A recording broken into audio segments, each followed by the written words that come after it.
Paulo, oi Juca. Bom, essa conversa, Paulo, certamente tem muitos desdobramentos, né? Nesse momento em que o Ministério da Cultura passa a existir de novo no Brasil, essa retomada ela marca um processo muito complicado nosso, né? Que a gente viveu, que certamente podemos chamar da arquitetura da destruição. E aí não é à toa que tem toda uma visão política que centraliza na cultura. Ele sabe o risco e o que significa a cultura. Então, exatamente nessa retomada, que papel é esse que o Ministério da Cultura tem hoje? São as mesmas formas, né, tradicionais que a gente tinha, com o audiovisual, com as artes visuais, com as artes cênicas, com os pontos de cultura, né, que são as discussões centrais antigas, e seriam essas ou novas formas, né, para que a gente possa não só responder a esse processo todo de intervalo que aconteceu de destruição, mas que possamos trabalhar uma perspectiva nova de uma cultura que vem sendo cada vez mais trabalhada e que é terrível, da violência que cada vez mais aumenta, né? E esses fatos todos das escolas e como é que papel as crianças, né? Como é que as redes sociais interferem nesse processo, que regulação é essa, a possibilidade, né, das redes, e que é uma questão não só do Estado, mas é uma questão também das famílias e das instituições todas da sociedade, né?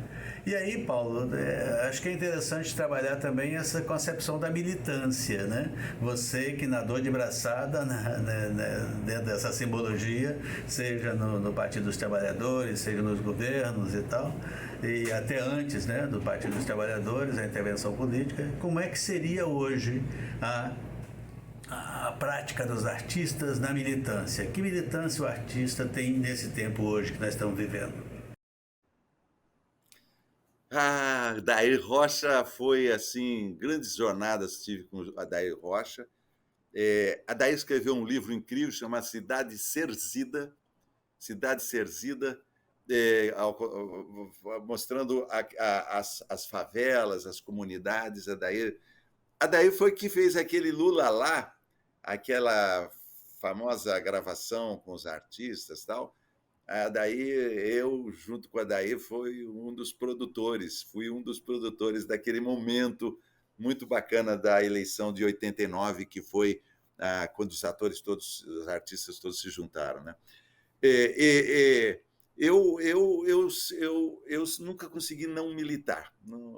Eu não tinha escapatória, né? Quando eu fiz o ginásio, porque eu vi a situação da minha casa, eu não pude. Quer dizer, como na peça, eu não sei se eu esclareci. Quando eu fiz a escolha de fazer a peça sobre o ponto de vista da minha mãe, era sempre essa questão que se colocava para mim.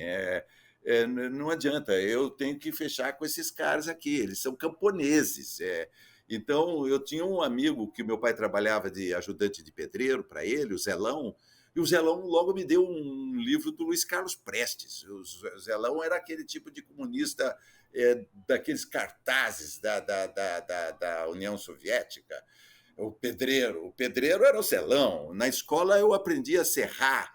Eu tinha professor de eletricidade que explicava como é que eram os circuitos elétricos. Eu tinha o torno, aprender a fazer coisa no torno, aprender a fazer cadeira, mesa. Meu professor de madeira tinha feito a porta da Catedral de Sorocaba, que é uma das belezas da cidade. Quem entalhou aquela porta era o meu professor. Ele chupava o sorvete na sala de aula. Então eu tive a sorte de ir para um ginásio industrial, né? E peguei aquele momento Muitos foram para a luta armada. Sorocaba nós tínhamos como herói, naquele momento foi morto pela ditadura, o Alexandre Vanucchi Leme, né? E a gente percebi, isso tudo foram os meus 14, 15 anos. Quer dizer, não tinha como não. Eu tinha uma formação também dos padres salesianos. Os padres salesianos, eu não fui aluno dos salesianos, mas eu fui oratoriano, eu frequentava as crianças pobres que moravam em volta do Colégio Salesiano eram recebidos pelo colégio para irmos jogar futebol, ganhávamos uma chuteira cada um com a meia, aquela chuteira que tinha um prego que furava o pé da gente, assim, que não tinha travas de borracha, eram travas de couro. Eram corinhos assim que afinavam, e aí os pregos aqui entravam. E os padres, eles passavam o pagador de promessa na igreja. Eu vi o pagador de promessa, que era uma crítica severa à Igreja Católica, à falta de compreensão. Tirava a imagem de Nossa Senhora, a auxiliadora, e ali botava um lençol e ali projetava o pagador de promessas. Então, o padre principal, um italiano, falava assim, citava Camões. Ele sabia a Divina Comédia inteira de cor, em italiano, em diversos dialetos. Ele falava a Divina Comédia e ele falava assim: aqueles que por obras valerosas se vão da lei da morte libertando. Ele dizia assim: vocês têm que fazer alguma coisa, pô. Vocês têm que... né? E tinha o teatro amador, tinha Bertolt Brecht. Eu tinha um cartaz do Bertolt Brecht atrás da minha cama. Tinha uma cama daquelas do Plínio Marcos, de Dois Perdidos numa Noite Suja, né? Aquela cama patente.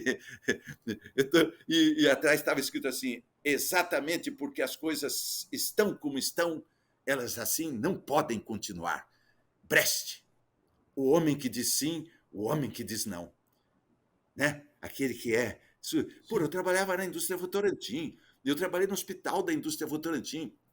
Eu via chegar o pessoal que ia estourar as pedreiras para fazer cimento. A gente pegava todos os problemas do que aconteciam no trabalho, o pulmão dos trabalhadores da fábrica de cimento, né, da fábrica de papel, de celulose, passava... As minhas irmãs, com o cabelo tudo cheio porque trabalhavam na tecelagem, na fiação, né, de algodão. Não tinha jeito. Tinha que ser militante. Quer dizer, para você, rigorosamente militar é verbo. Exatamente, eu acho que eu tenho que ser... Até isso é uma pretensão, né, Juca? De repente você fala assim, eu acho isso disso, eu acho isso daquilo. Eu estou querendo me conter um pouco para não ficar achando tudo de tudo. Mas é óbvio que a gente tem que escolher, né, entre esse e aquele, entre aquele e aquele. Todo dia que eu entro no Uber, no carro que vai me buscar em casa ou no táxi, a minha conversa é sobre o comunismo, né? Eu quero falar sobre comunismo, quero falar sobre a bandeira vermelha. Por que se tem esse problema? Eu estava no hotel lá em Votorantim, estava uma semana num hotelzinho humilde lá em Votorantim, e as moças me adoravam, tirava foto com todo mundo, abraçava e tal. Na hora de ir embora, eu falei assim: por que vocês votaram no Bolsonaro? Aí ela falou assim: tenho medo do comunismo. Aí eu falei assim, mas por quê? Eu sou comunista, eu não sou ruim, olha, eu não faço nada demais. Vocês viram, eu fiquei aqui uma semana. E você tem carteira assinada? Tenho. Tem 13º? Tenho. Você cumpre jornada de trabalho? Cumpro. Então você devia agradecer aos comunistas. E fico tentando o tempo todo esclarecer alguma coisa, né? Porque é impossível, né? A gente foi em Portugal fazer... A gente gritava, pobre de direita! Pobre de... Como pode o cara ser pobre e ser de direita? Daí eu falo, você tem capital? Não. Então por que você não fica... O que tem que defender o capital é o capitalista, cara. Não fica, venha do lado do comunista.